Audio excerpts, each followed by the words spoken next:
Hello House of the Dragon fans, welcome back to pop culture Pandit. आज के video में House of the Dragon episode 8 से लेके epic finale episode 10 तक हमें जो कुछ भी देखने मिला वो मैं सब कुछ कवर करूंगा।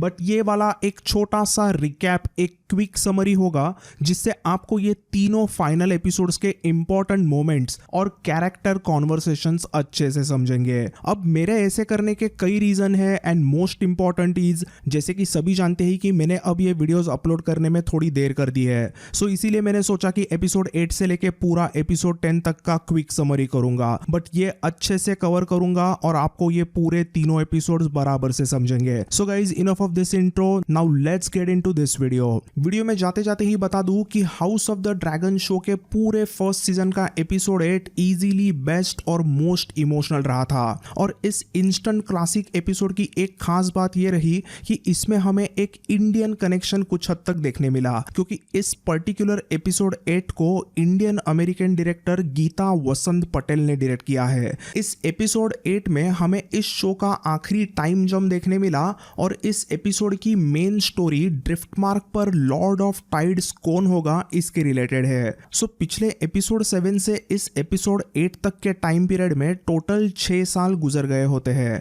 और हमें ड्रिफ्टमार्क के तख्त पर अभी यहाँ पे रेनिस टारगेरियन रूल करते हुए नजर आती है, क्योंकि कॉर्लिस वेलेरियन स्टेपस्टोन्स के इलाके में ट्रायर्की के खिलाफ वापस वॉर लड़ने गए थे। और अभी रिसेंटली एक बैटल में कॉर्लिस को पहले बुरी इंजुरी हुई और फिर उस इंजुरी के कारण उन्हें पोस्ट इंजुरी एक भयानक सा फीवर आ गया था। सो इस समय कॉर्लिस वेलेरियन आइलैंड ऑफ टार्थ पर इवनफॉल हॉल के कैसल में मौत से जूझते होते हैं। ये ऐसे इंजुरी के बाद में आया हुआ फीवर बहुत ही डेडली होता है और इससे बचने के बहुत ही कम चांसेस होते हैं। अब इसके बारे में कॉर्लिस के छोटे भाई वेमॉन्ड को जब पता चलता है तब उसे लगता है कि ड्रिफ्टमार्क का लॉर्ड ऑफ टाइड्स का टाइटल उसे मिले और वो ड्रिफ्टमार्क पर राज करे, क्योंकि उसके रगों में असली वेलेरियन का खून है, ऐसा वो मानता है। उसके मुताबिक प्रिंस लुसेरिस वेलेरियन एक बास्टर्ड है और एक बास्टर्ड को ड्रिफ्टमार्क का तख्त नहीं मिलना चाहिए।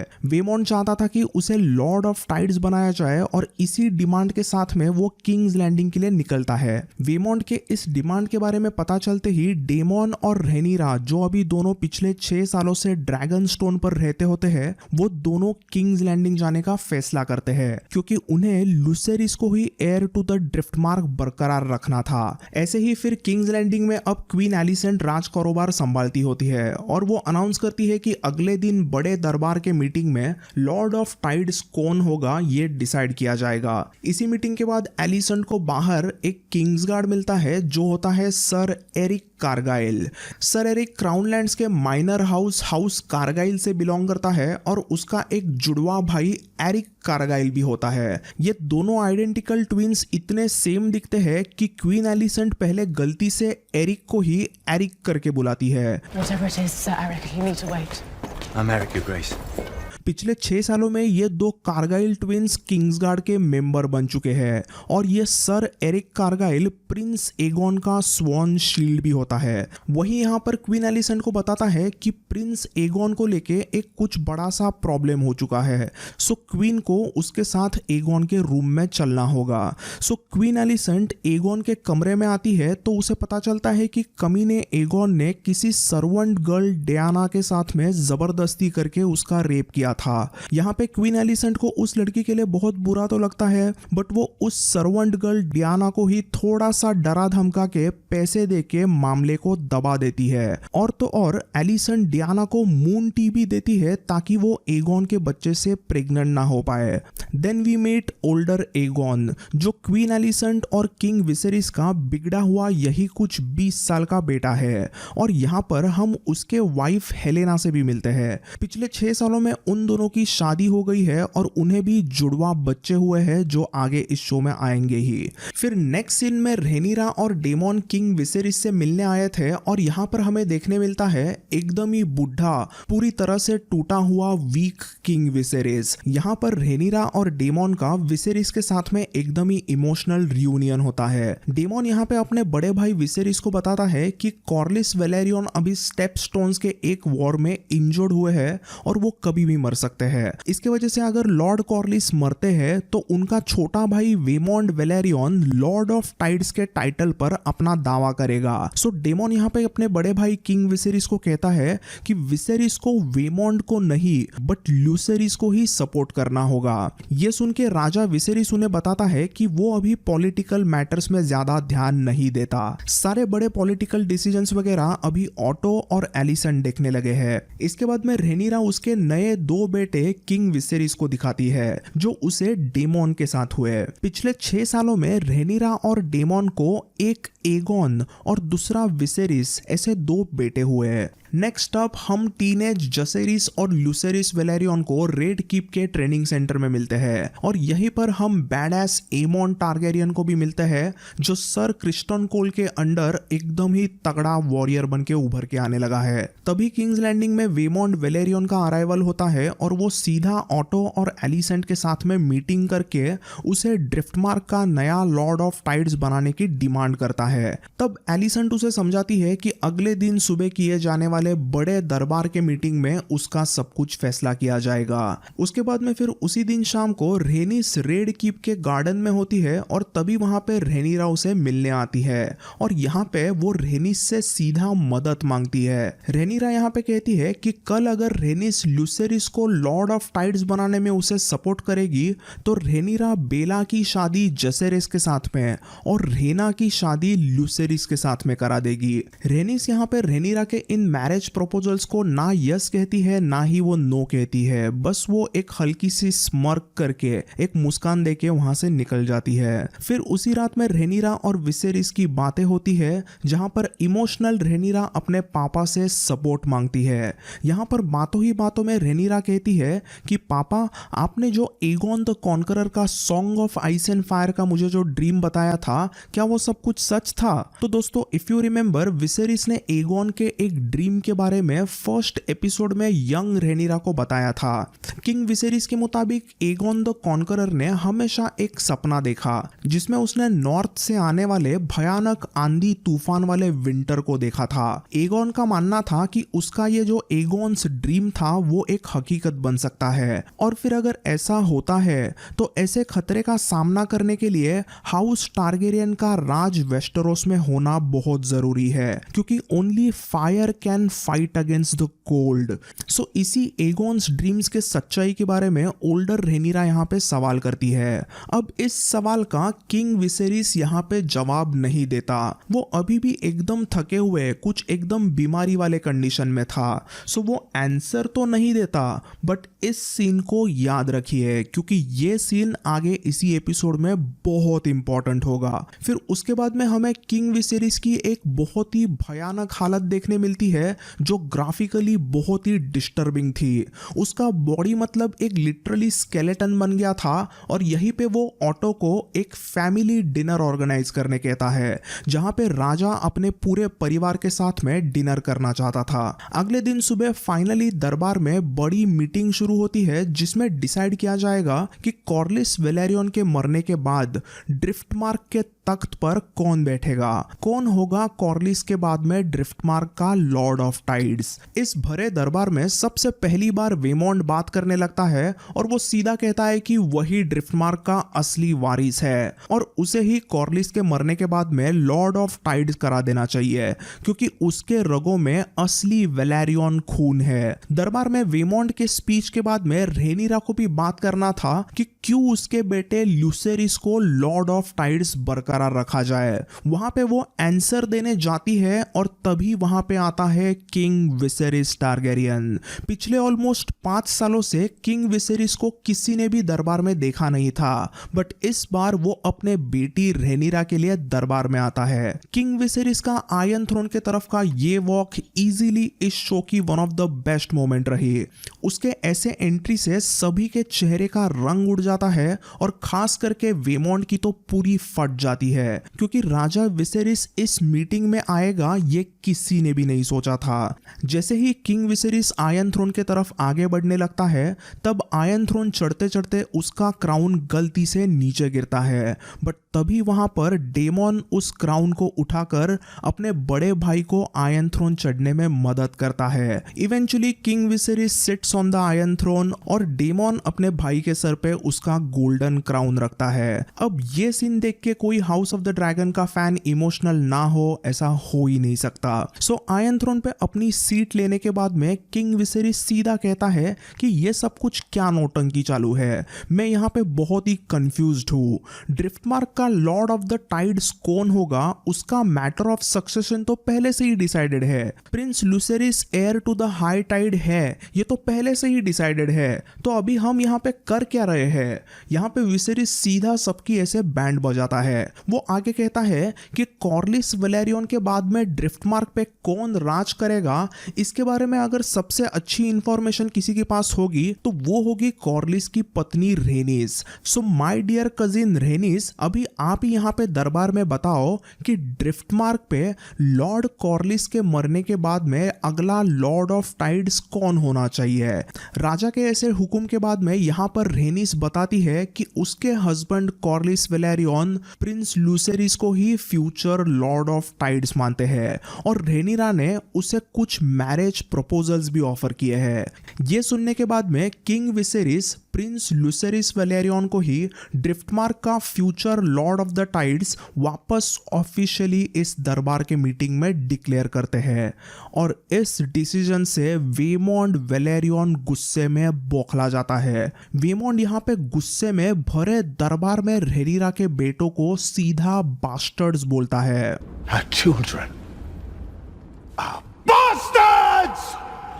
ये सुनने के बाद तो किंग विसेरिस गुस्से से लाल होके कहता है कि ऐसे बकवास के लिए वो वेमोंड की जुबान काट देगा। बट तभी डेमन अपने डार्क सिस्टर को घुमाकर वेमोंड के सर के 2 टुकड़े कर देता है। फिर हम पहुंचते हैं हाउस टारगेरियन के फैमिली डिनर पे और यहाँ पे हमें ये एक बहुत ही खूबसूरत शॉट देखने मिलता है जिसमें क्वीन एलिसेंट और रेनिरा टेबल पे एक दूसरे से थोड़ी सी दूर बैठी है। तो दोस्तों, this shot was straight from a book art work. ये जो हमें इस शो में स्क्रीन पे देखने मिला था, ऐसा ही कुछ पिक्चर हमें बुक में भी देखने मिलता है। डिनर के शुरुआत में बूढ़ा राजा अपने परिवार को गुजारिश करता है कि उन्हें एक साथ मिलजुल के रहना चाहिए, सबको उनके बीच की दुश्मनी को रोकना चाहिए। बूढ़े किंग विसेरिस की ख्वाहिश थी कि उसका परिवार प्यार से खुशहाली में रहे। उसके मुताबिक अगर हाउस ऑफ द ड्रैगन यानी कि हाउस टारगेरियन अगर ऐसे ही डिवाइडेड रहेगा तो आयरन थ्रोन की ताकत कम होगी। किंग विसेरिस की यह दर्द भरी गुजारिश सुनने के बाद में सभी इमोशनल होते हैं और एक दूसरे को टोस्ट करने लगते हैं। बट ये सब चलते एगोन बेला के बारे में भली बुरी बातें करके जेस को गुस्सा दिलाता है। इन सब के बाद में किंग विसेरिस यहाँ पे म्यूजिक लगाने का ऑर्डर देता है और म्यूजिक चलते ही जेस और हेलेना डांस करने लगते हैं। तभी सीवियर बॉडी पेन की वजह से किंग विसेरिस को वहां से लोग उठा ले जाते हैं। राजा के जाने के बाद में एमोंड के सामने टेबल पर रोस्टेड पिग रखा जाता है और तब वहां पे लुसेरिस एमोंड को देख के हंसता है। सो अगर आपको याद हो तो बचपन में छोटे ल्यूक और एगोन ने मिलके एमोंड के लिए द पिंक ड्रेड पिग लाया था और उसे बहुत ट्रोल किया। लुसेरिस को उसी चीज की याद आती है और वो यहाँ पे एमोंड पे वापस हंसता है। एमोंड को बराबर समझता है कि लुसेरिस उस पे क्यों हंस रहा है। वो वहां पे गुस्से में खड़ा होके एक टोस्ट देता है। मेरे प्यारे भांजे जेस और ल्यूक के लिए ये मेरा एक टोस्ट है। तुम दोनों भी कितने हैंडसम हो, होशियार हो और तुम दोनों एकदम ही स्ट्रॉन्ग हो। एमोंड कहता है let's drain our cups for this strong boys. अब ऑब्वियसली यहाँ पर एमोंड ने स्ट्रॉन्ग शब्द को डबल मीनिंग में यूज किया था। उसने जेस और ल्यूक को एक तरीके से स्ट्रॉन्ग बोलते हुए बास्टर्ड्स ही कह दिया। बस ये सुनते ही जसेरिस और एमोंड और दूसरी तरफ एगोन और लुसेरिस ऐसे सब में हाथापाई शुरू होती है। एमोंड जोर से जसेरिस को ढकल के नीचे गिराता है बट तभी वहां पर डेमन आता है and first time we get to see Aemond Daemon face off. Then पुराने दोस्त रेनिरा और एलिसेंट मिलते हैं। इन सब चीजों को देख के क्वीन एलिसेंट और रेनिरा काफी दुखी हुए थे। इस पूरे फैमिली डिनर में मानो ऐसा लगा कि क्वीन एलिसेंट और रेनिरा अभी अपने पुरानी राइवलरी को थोड़ा भूल चुके हैं और वो जेन्युइनली एक दूसरे को अभी रिस्पेक्ट करते हैं और थोड़ा क्यों ना वो अपनी पुरानी दोस्ती को भी यहाँ पे कुछ याद करते हैं। बट अभी इशू ऐसा हो गया था कि उन दोनों की फैमिलीज की दरारें इतनी बढ़ गई थी कि उसे जोड़ना मतलब अभी ऑलमोस्ट इम्पॉसिबल हो गया था। रेनिरा यहाँ पे एलिसेंट को कहती है कि वो उसी दिन अपने परिवार के साथ में ड्रैगन स्टोन लौटेगी। फिर हमें मिस्टीरियस मिसारिया का एक सीन देखने मिलता है जिसमें हमें पता चलता है कि मिसारिया को रेड कीप में चलने वाली सभी खबरें बराबर से पता होती है। किंग विसेरिस का अपने पूरे परिवार के साथ हुआ फैमिली डिनर रेड कीप के बंद दरवाजों में हुआ था, बट समहाउ इस चीज की खबर मिसारिया को भी पता है।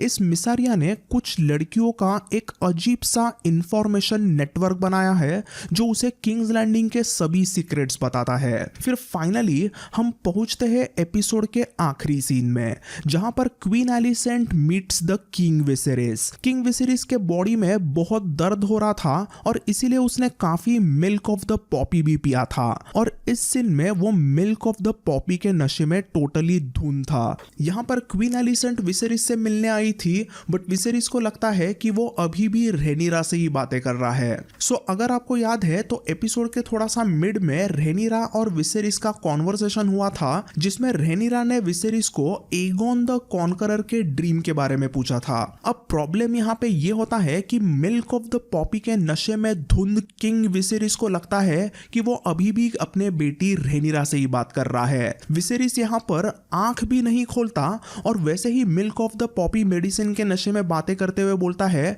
कि हाँ, एगोन द कॉन्करर का song of ice and fire का ड्रीम सच्चाई है। एगोन द कॉन्करर ने अपने सपने में जो भी चीजें नॉर्थ में देखी थी वो फ्यूचर में हो सकती है। प्रिंस दैट वाज प्रॉमिस्ड जरूर आएगा। यहाँ पर किंग विसेरिस समझता है कि वहां पर उसके साथ में रेनिरा है, इसीलिए वो बोलता है कि तुम्हें पूरे रेल्म को जोड़ना है। बट पता नहीं क्यों और कैसे क्वीन एलिसेंट को लगता है कि विसेरिस उसके बारे में बात कर रहा है और उसके बेटे प्रिंस एगोन के बारे में बात कर रहा है। यहाँ पर किंग विसेरिस कहता है कि पूरे रेल्म को नॉर्थ से आने वाले आंधी तूफान के खिलाफ सिर्फ तुम्हें ही यूनाइट करना है और ये सब कुछ एलिसेंट को लगता है कि विसेरिस उसके बेटे एगोन के बारे में बात कर रहा है, बट असल में किंग विसेरिस रेनिरा और उसके छोटे बेटे एगोन की बात कर रहा था। यहाँ पे ये एक बड़ी मिसअंडरस्टैंडिंग होती है क्योंकि क्वीन एलिसेंट को लगता है कि किंग विसेरिस उसके बेटे एगोन को राजा बनाना चाहता है। इसके बाद में एकदम ही शॉक्ड हुई एलिसेंट वहां से निकल जाती है, बट देन हमें पता चलता है कि किंग विसेरिस अपनी आखिरी सांसें ले रहा था। एपिसोड 8 खत्म होने के बाद में एपिसोड 9 के शुरुआत में हमें रेड कीप में एक अलग ही सन्नाटा देखने मिलता है। एक बच्चा किंग विसेरिस का कप बेरर स्क्वायर होता है और सबसे पहले उसे विसेरिस के मरने की खबर लगती है और वो बच्चा क्वीन एलिसेंट के लेडी इन वेटिंग ताल्या को न्यूज बता देता है। आगे ताल्या ये न्यूज क्वीन एलिसेंट के साथ शेयर करती है। क्वीन एलिसेंट अपने पिता और Hand of the King Sir Otto Hightower को जाके ये न्यूज देती है और वो उसे बताती है कि किंग विसेरिस की आखिरी ख्वाहिश थी एगोन राजा बनाया जाए। इसके बाद में एक स्मॉल काउंसिल मीटिंग होती है जिसमें एलिसेंट और ऑटो राजा के मरने की खबर सबके साथ शेयर करते हैं। यहाँ पे ऑटो सबसे पहले सीधा बात करता है कि राजा की आखिरी ख्वाहिश थी एगोन किंग बने। सो अब हमें क्या करना चाहिए? तब लॉर्ड टाइलैंड लैनिस्टर बोलता है कि हम सालों से एगोन को किंग बनाने का जो सीक्रेट प्लान बना रहे थे उसे ही हम आगे बढ़ाएंगे।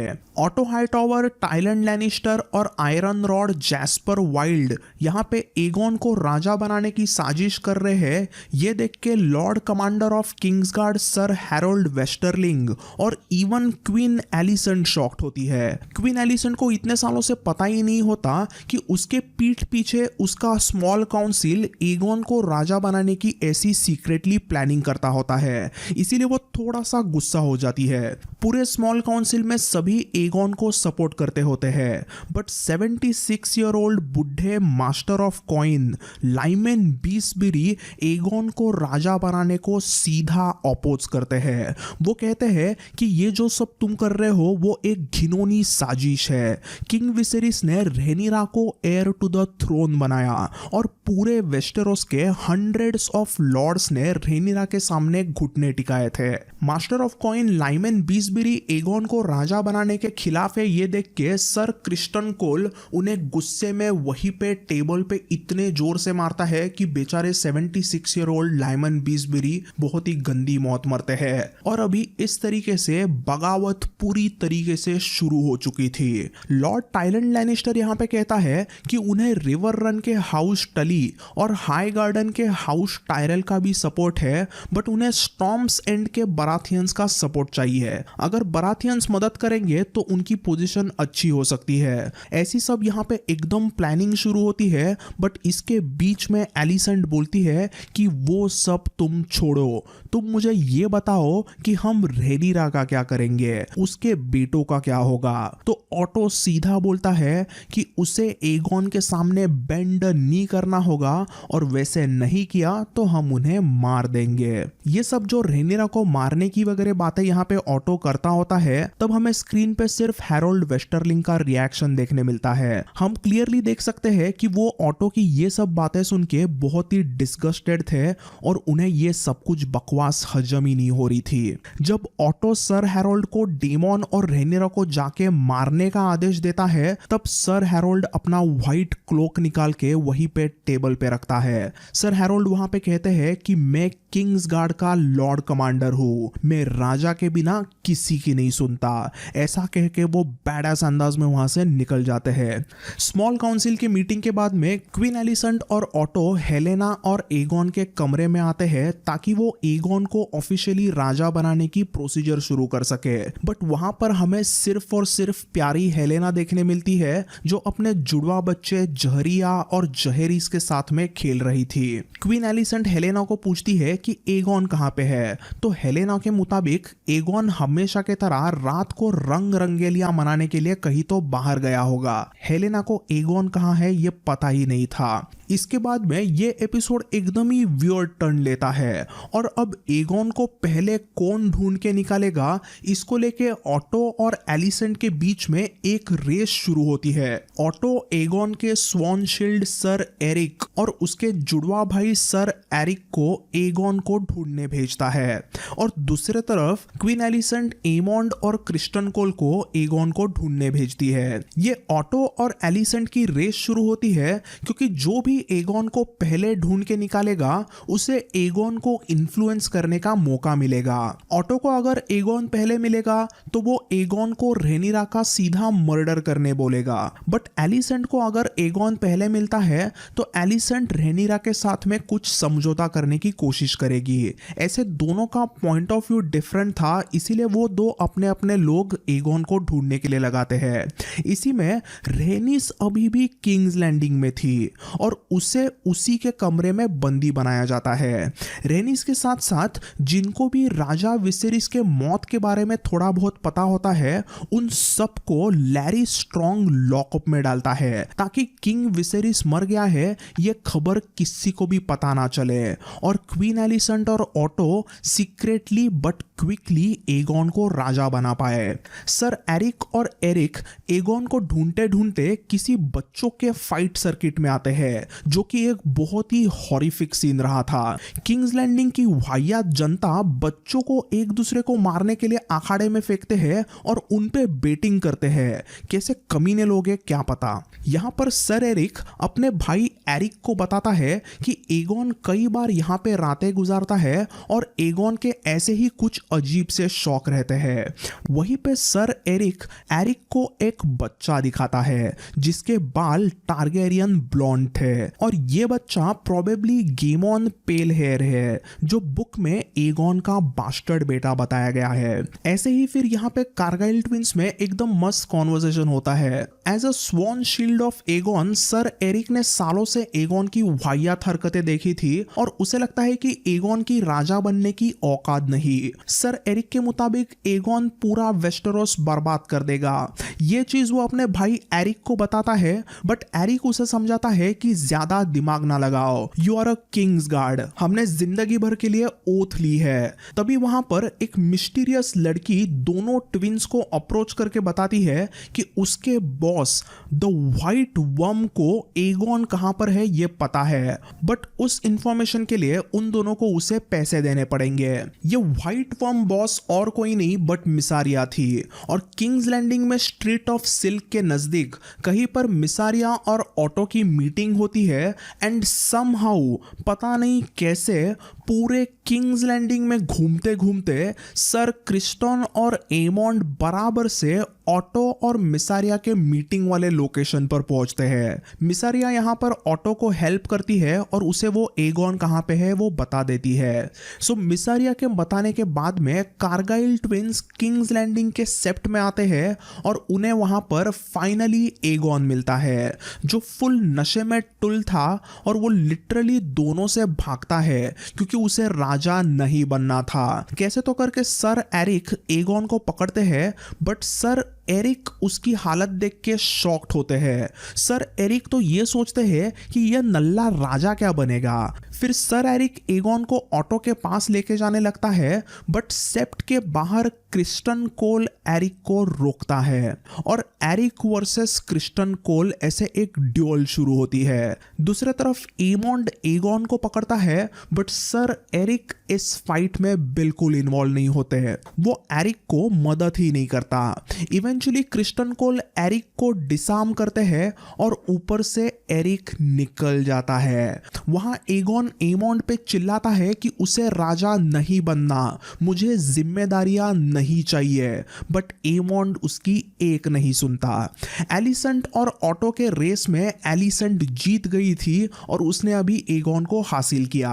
एलिसेंट ऑटो को बोलती है कि वो रेनिरा के साथ समझौते के लिए लेटर भेजेगी ताकि कोई बड़ा वॉर ना हो सके। सर क्रिस्टन कोल को Lord Commander of Kings guard बनाया जाएगा और कल सुबह एगोन को राजा डिक्लेयर किया जाएगा। उसी रात सर एरिक कारगाइल रेनिस को उसके रूम से छुड़ाकर भागते हैं, बट वो दोनों किंग्स लैंडिंग के बड़े भीड़ में फंस जाते हैं क्योंकि किंग्स लैंडिंग के सभी गोल्ड क्लोक्स और टारगेरियन सोल्जर्स सभी लोगों को ड्रैगन पिट में ले जा रहे थे। इवेंचुअली ऑलमोस्ट 1 लाख लोगों के सामने ड्रैगन पिट में ऑटो बताता है कि विसेरिस द पीसफुल मारा गया है और उसकी आखिरी ख्वाहिश थी कि उसका फर्स्ट बॉर्न सन एगोन राजा बने। और इसी के साथ साथ एगोन के राजा बनने की सेरेमनी शुरू होती है और एगोन के हाथों में ब्लैक फायर तलवार दी जाती है। रेनिस ये सब कुछ लाखों लोगों के बीच में रह के देख रही थी, बट उसे एक छोटा सा रास्ता दिखाई देता है जो कहीं पे नीचे ले जाएगा। एगोन दूसरे तरफ रॉयल सेप्टन के सामने घुटने टिकाता है और फेथ ऑफ द 7 के रिवाजों के अनुसार उसका कोरोनेशन होने लगता है। यहाँ पे एगोन के सर पे उसके पिता विसेरिस का नहीं बट एगोन द कॉन्करर का क्राउन रखा जाता है और वो ऑफिशियली वेस्टेरोस का किंग एगोन द 2 बनता है। बट देन इतने में रेनिस की तूफानी शी ड्रैगन मेलिस ड्रैगन पिट में ही नीचे कहीं पार्क थी और रेनिस ने वहां जाकर अपने ड्रैगन मेलिस को हासिल कर लिया था। रेनिस चाहे तो वो यही के यही यहां पर सबको मार सकती थी, बट वो वैसा नहीं करती और वो वहां से निकल जाती है। यहां पे एपिसोड 9 द ग्रीन काउंसिल खत्म होता है and now it is time for the episode 10 the black council. इस फाइनल एपिसोड के शुरुआत में रेनिस ड्रैगन स्टोन पर आती है और वो डेमन और रेनिरा को किंग्स लैंडिंग में जो कुछ भी हुआ वो सब कुछ बता देती है। इस समय रेनिरा डेमन के तीसरे बेबी से प्रेग्नेंट थी, बट रेनिस की ये भयानक न्यूज सुनने के बाद में रेनिरा को ऐसा सदमा लगता है कि वो एक प्रीमैच्योर बेबी को जन्म देती है। अब रेनिरा कैसे दर्दनाक प्रेगनेंसी से गुजरती है वो इस फाइनल एपिसोड का एक इंटेंस सीन रहा था। रेनिरा ने किसी को भी उसकी मदद करने नहीं दी और नतीजा रहा एक स्टिल बर्थ यानी कि एक डेड बेबी, जिसका एक्चुअली नाम रखा गया था विसेन्या, जो हमें शो में तो वैसे बताया नहीं था but it's there in the book. Rhaenyra एकदम ही शॉक में एक प्री मैच्योर बर्थ देती है, बट दूसरे तरफ डेमन सीधा वॉर का प्लान शुरू करता है। वो ड्रैगनस्टोन के एक मीटिंग में ड्रैगनस्टोन के आइलैंड की पूरी सुरक्षा और आगे ग्रीन्स पर अटैक कैसे किया जाएगा ये सब कुछ एक एक करके रेनिरा के लॉयल हाउसेस को बताने लगता है। बट तभी वहां पर प्रिंस जसेरिस उसे हुक्म देता है कि उसके माँ ने ऐसा कहा है कि ऐसा कोई भी वॉर वगैरह एक्टिवली शुरू ना किया जाए। डेमन ये न्यूज सुन के कुछ ज्यादा खुश नहीं होता। जल्द ही डेमन रेनिरा के लिए 2 तगड़े वॉरियर्स को रिक्रूट करता है। सो एक्चुअली ड्रैगनस्टोन पर डेड किंग विसेरिस के वफादार किंग्सगार्ड सर लॉरेंट मैलब्रैंड और सर स्टेफान डार्कलिन भी थे। ऐसे 2 तगड़े नाइट्स ड्रैगनस्टोन पर ही थे और इसीलिए डेमन ने कराक्सस का खौफ दिखाकर उन दोनों को रेनिरा के लिए लड़ने का एक तरीके से आदेश दे दिया। कुछ ही टाइम के बाद में डेड बेबी विसेन्या के अंतिम संस्कार होते हैं और इसी में वहां पर आता है सर एरिक कारगाइल। यहाँ पे एगोन द सेकंड का पुराना स्वॉन शील्ड उसकी वाव तोड़कर रेनिरा के लिए घुटने टिकाता है और वो रेनिरा को किंग विसेरिस का थ्रोन ऑफर करता है। यहीं पे रेनिरा इस थ्रोन को कबूल करती है और वहां पे उसे सब लोग क्वीन रेनिरा करके बुलाने लगते हैं। क्वीन रेनिरा के सामने ड्रैगनस्टोन पर सभी अपने घुटने टिकाते हैं, बट यहां पर आप नोटिस कर सकते हो कि रेनिस वेलेरियन घुटने नहीं टिकाती, क्योंकि वेलेरियन हाउस के लिए बेंड नी करना ये उसका डिसीजन नहीं हो सकता। वो डिसीजन सिर्फ कॉर्लिस वेलेरियन ले सकता है। इसलिए रेनिस यहां पे खड़ी रहती है बट बाकी सब लोग घुटने टिकाते हैं। रेनिरा को ऑफिशियली क्वीन बनाने के बाद में पहले ही मीटिंग में यह क्लियर होता है कि हाई टॉवर्स, लैनिस्टर्स और टायरेल्स ऐसे कुछ मेजर हाउसेस और उनके ढेर सारे Bannerman houses Aegon the second यानी कि ग्रीन्स के टीम को सपोर्ट करेंगे। सो रेनिरा को अभी उसके लिए कौन से मेजर हाउसेस सपोर्ट कर रहे हैं ये सब बराबर से सॉल्व करना था। क्वीन रेनिरा और डेमन अपने सपोर्टर्स के साथ में ऐसे ही बात कर रहे थे और तभी ऑटो हाईटॉवर ड्रैगनस्टोन पर कुछ ऑफर टर्म्स लेके आता है, कुछ ऐसे टर्म्स जो वॉर को रोक सके। सो ऑटो के मुताबिक अगर रेनिरा एगोन द सेकंड के सामने बेंड नी करेगी तो उसे ड्रैगनस्टोन एकदम फुल एंड फाइनल दिया जाएगा और उसके मरने के बाद में ड्रैगनस्टोन पर जसेरिस रूल करेगा। दूसरी तरफ ड्रिफ्टमार्क हमेशा ही ल्यूसेरिस का रहेगा और डेमन से हुए दोनों बेटे एगोन और विसेरिस को किंग एगोन द सेकंड का स्क्वायर और कप बेरर बनाया जाएगा। ये टर्म्स डेमन तो सीधा मुंह पे ठुकरा देता है। वो कहता है कि वो अपने दोनों बेटे एगोन और विसेरिस को मार डालेगा बट उन्हें वो कभी भी एगोन द सेकंड का स्क्वायर और कप बेरर बनने नहीं देगा।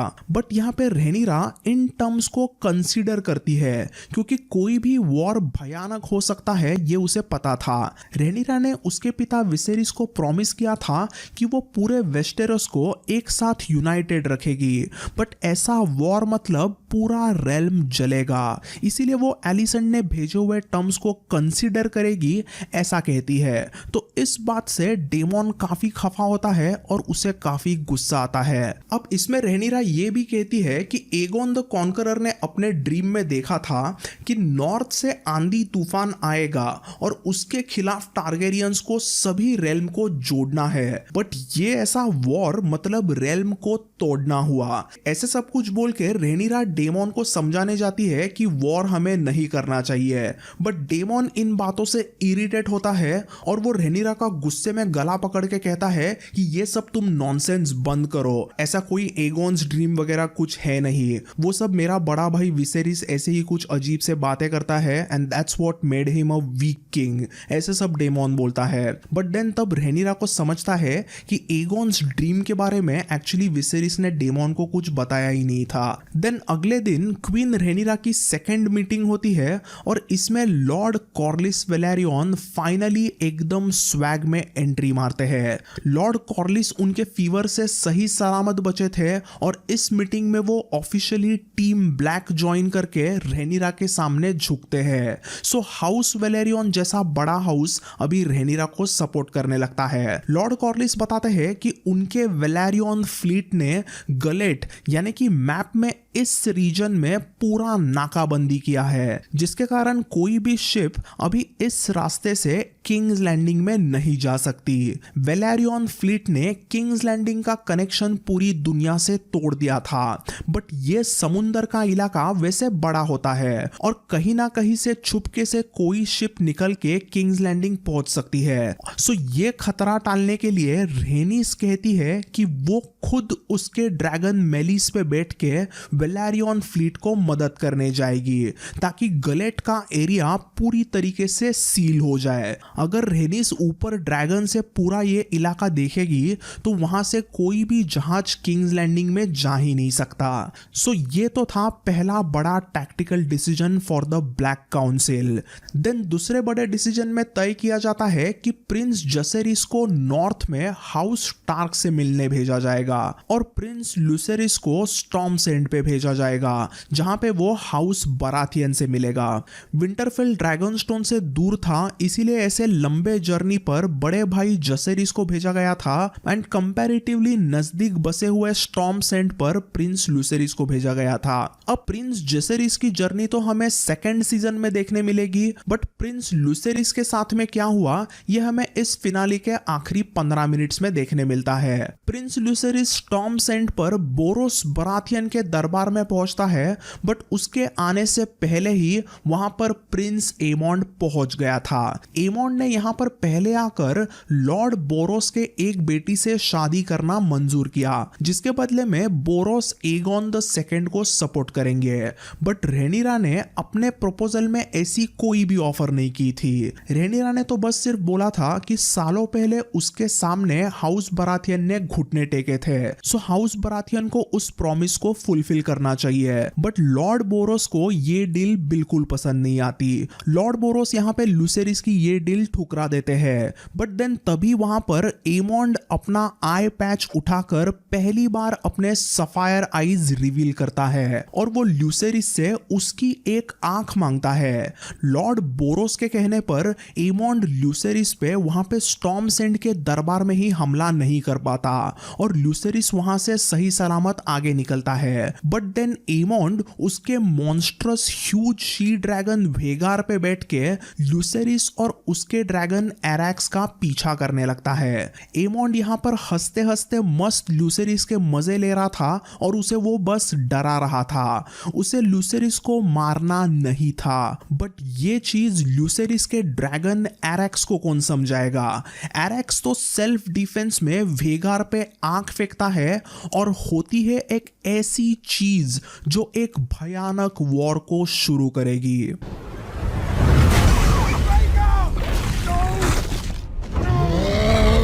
Death of Lucerys Velaryon. Lucerys के ड्रैगन एरैक्स ने लुसेरिस का हुक्म नहीं माना और उसने वेगार पे आंख फेंकी, जिसके जवाब में वेगार ने उसके राइडर एमोंड की बात नहीं सुनी और एरैक्स के टुकड़े टुकड़े करके उसे मार डाला, जिसमें लुसेरिस भी बहुत ही गंदी मौत मरा। अपने बेटे लुसेरिस के मरने की खबर रेनिरा को पता चलती है और उसका गुस्से से लाल फेस इस पूरे शो का आखिरी सीन रहा। ये फेस यानी कि Rhaenyra's revenge is on, the war is here, जो हमें हाउस ऑफ द ड्रैगन के सेकेंड सीजन में देखने मिलेगा। सो गाइज, अब हमें हाउस ऑफ द ड्रैगन के सेकेंड सीजन में deadly Dance of the Dragons का वॉर देखने मिलेगा and all of us fans just can't wait for it. तो दोस्तों, आई होप मैंने इस वीडियो में एपिसोड 8 से लेके एपिसोड 10 तक की सारी इंपॉर्टेंट चीजें कवर की। आई नो मैंने इस वीडियो के लिए इन आखिरी 3 एपिसोड्स के कई सारे कॉन्वर्सेशंस को अच्छे से इंक्लूड नहीं किया था और ऐसे कुछ नहीं इंक्लूड किए हुए चीज़ों के बारे में आपको अगर कुछ डाउट है तो कमेंट्स में आप ज़रूर पूछना। So thanks for watching this video, stay tune for more exciting videos. I will see you all in the next one. Bye and take care.